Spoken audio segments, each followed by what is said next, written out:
शिकारपुर जे मक़ामी रेस्टोरेंट में इंसाफ़ जी तारीख़ सां लाॻापियल कुझु अहम घड़ियूं गुज़ारियूं वयूं, जिते अॻूणे चीफ जस्टिस शरीयत कोर्ट आग़ा रफ़ीक़ अहमद दुरानीअ जे 44 सालनि जे शानदार अदालती सफ़र खे लफ़्ज़नि जी सूरत में पेश कयो वियो। अदलिया में मेरे 44 साल किताब जे अंग्रेज़ी एडिशन जी महूरत वारी तक़रीब में मुख़्तलिफ़ शोबनि सां वास्तो रखंदड़ अहम शख़्सियतनि शिरकत कई, जिते न रुगो हिन किताब के भरपूर नमूने सां साराहियो वियो, पर उनखे इंसाफ़ जे निज़ाम खे सम्झण लाइ हिकु अहम संगे मील पिणु करार ॾिनो वियो।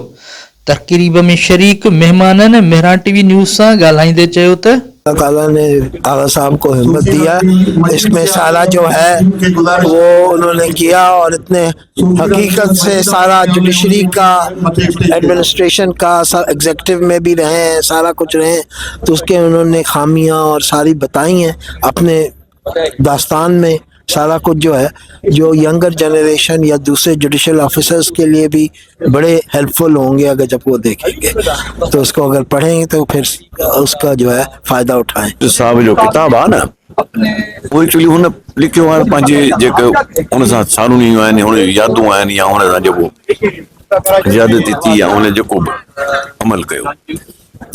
एक्चुअली शायदि नौकरी माण्हू तो सभु कंदा आहिनि, पर पंहिंजे उसूलनि सां, पंहिंजे हिम्मत सां नौकरी करणु हिकिड़ो अलॻि चैप्टर आहे।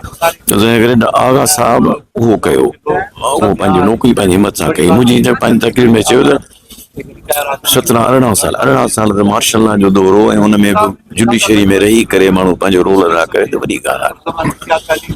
उन खां पोइ मां त हुनखे इन्हनि सभिनी डायमेंशन्स खां अलॻि करे मां दोस्त सम्झंदुसि त हिकिड़ो नहायत ई शानदार दोस्त आहे, वफ़ादार दोस्त आहे, मोहबत करण वारो दोस्त आहे, मोहबत करण वारो इंसान आहे। असांजो ॿियो फंक्शन हिते आहे जिते हिकु किताब जी रुनमाई आहे, जेको आगा साहब पंहिंजे सॼी ज़िंदगीअ जो निचोड़ हुन में लिखियो आहे, जंहिंजी ट्रांसलेशन जेका आहे उहा असांजे CEO साहब डॉक्टर मुज़फ़र ईसानी साहब अंग्रेज़ीअ में कई आहे, ऐं हिकु तमामु बहितरीनु किताबु आहे लॉ स्टूडेंट्स लाइ। इन करे मां चवां थो बहितर आहे त उन में एक्सपीरियंस आहिनि केसिस जे बारे में, त हाउ टू डील, कीअं डील कबो या छा कबो, अहिड़े हिसाब सां। त मां ॾाढो ख़ुशि आहियां इन ॻाल्हि में त साॻी टीम असां अस्पताल में बि हुई, हाणे हिन किताब जे महूरत लाइ बि आई आहे। सम्झा थो त जेको किताब आगा साहब लिखियो आहे उहो ईअं आहे जीअं त हुनजी ज़िंदगी तव्हांजी अखियुनि जे साम्हूं पई गुज़रे। मां ॾाढो बरबला क़िस्म जो किताब लिखियो अथनि, हुन में का मतिलबु तव्हांखे जीअं हूंदो आहे न लॻी लिपटी उहा का शइ न आहे, सिधी ॻाल्हि कई अथनि उहा।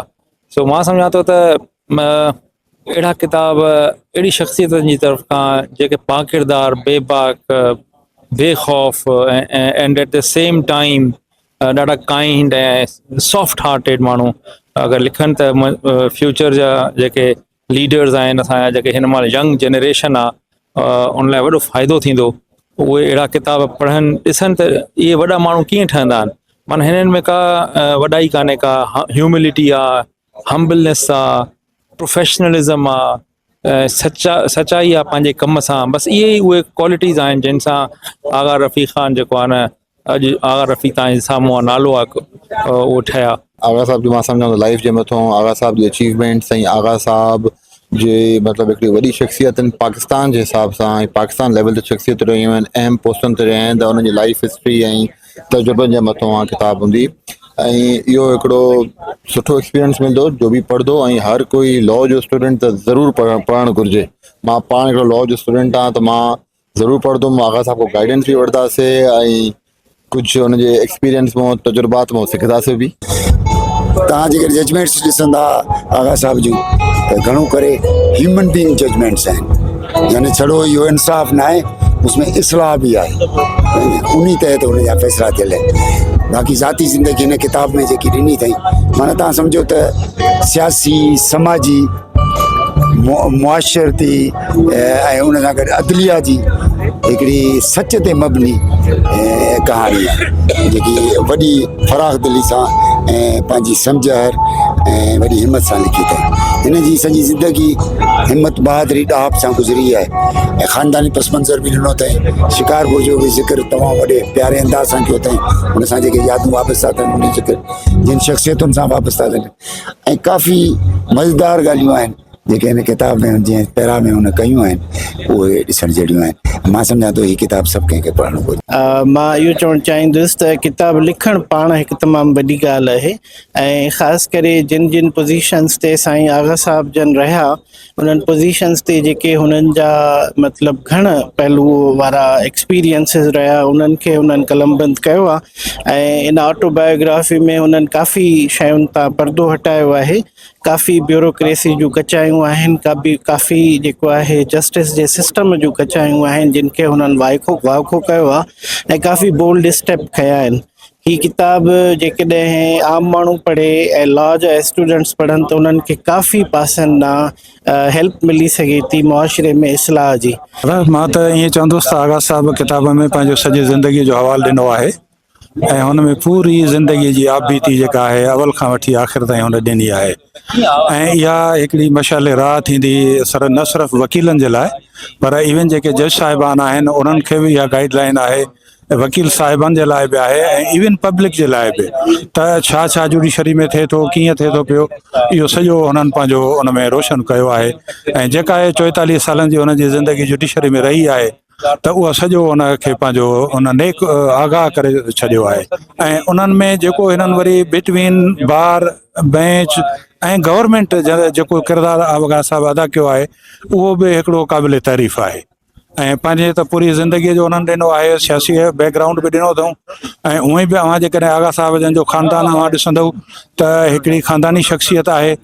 हुननि जे ख़ानदान जो बिफोर पार्टीशन बि सियासत में हिसो हुयो, आफ्टर पार्टीशन बि आहे ऐं आगा बदरुद्दीन ख़ान जेको साईं जो ज़रे घटि अंकिल थियनि उहे स्पीकर रहिया सिंध असेंबली जा, उनखां पोइ आगा सदरुद्दीन साहिब जन रहिया, वरी हिननि जा कज़िन आहिनि आगा सिराजुद्दीन साहिब जन जेके 2 भेरा स्पीकर रहिया आहिनि त मिनिस्टर रहिया आहिनि ऐं हिन वक़्तु बि हुननि जो पंहिंजो भाटियो सम्झो त आगा शहबाज़ ख़ान आहे जेको अञा सियासत में हले थो पियो। सभ खां पहिरियों त ख़ुशी आहे त पंहिंजे इलाइक़े जो चीफ जस्टिस रहियो शरिया कोर्ट लॉ जो पाकिस्तान जो, उन खां अलावा हुनजो थ्रू आउट जेको बि करियर हुयो उहो बेस्ड ऑन जस्टिस ऐं एक्सटर्नल प्रेशर कॾहिं बि हुन न वरितो।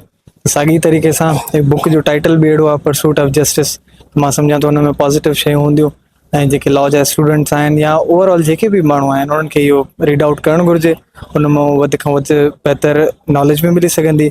आयल महिमाननि आगा रफ़ीक अहमद दुरानीअ जे अदालती ख़िदमतनि खे साराहींदे उन जे लिखियल किताब खे नौजवाननि लाइ मशाल राह तौरु पेश कयो। जॾहिं त तक़रीब जे रूह रवां अॻूणे चीफ जस्टिस शरीयत कोर्ट आगा रफ़ीक अहमद ख़ान दुरानीअ तक़रीब खे ख़िताब कंदे ॿुधायो त मां एक्चुअली गरियासी जे प्राइमरी स्कूल में पढ़ियो 1950s में, लेट 50s में। उन खां पोइ कॉलेज शिकारपुर जो CLS कॉलेज जेको मशहूरु कॉलेज उन में पढ़ियासीं।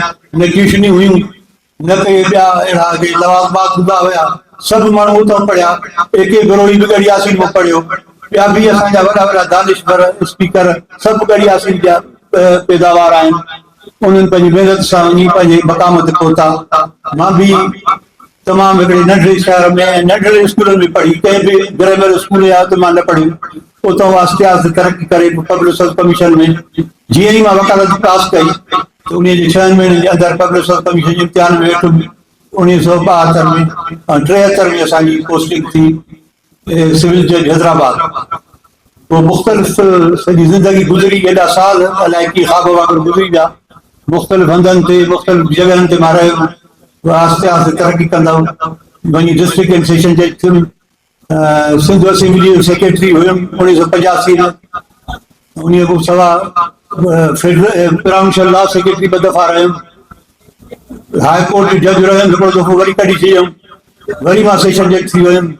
वरी उन खां पोइ ॿीहर हाई कोर्ट जज थियुमि, वरी फेडरल लॉ सेक्रेटरी थियुमि। पोइ 5 साल मां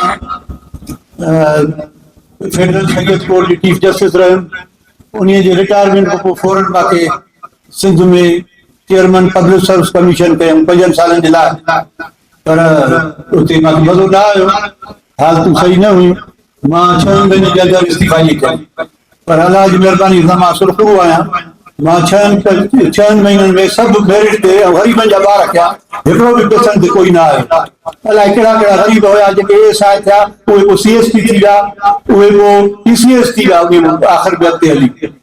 तो इन जे लाइ मूंखे तमामु दिलि खे सुकून मिलंदो आहे जॾहिं मां इहो सोचंदो आहियां सॼी ज़िंदगी अलाह जी महिरबानी सां पैसा न कमाया पर इज़त तमामु घणी कमाई जो हेॾी ख़ल्क हिते आई आहे। न मां सियासतदान आहियां न को मुंहिंजी का अहिड़ी हैसियत आहे। रिटायर माण्हू 15 साल थिया आहिनि रिटायरमेंट खे, पोइ बि जाॾे वञा थो माण्हू इज़त था ॼण थी था बीह रहनि अची मिलनि था।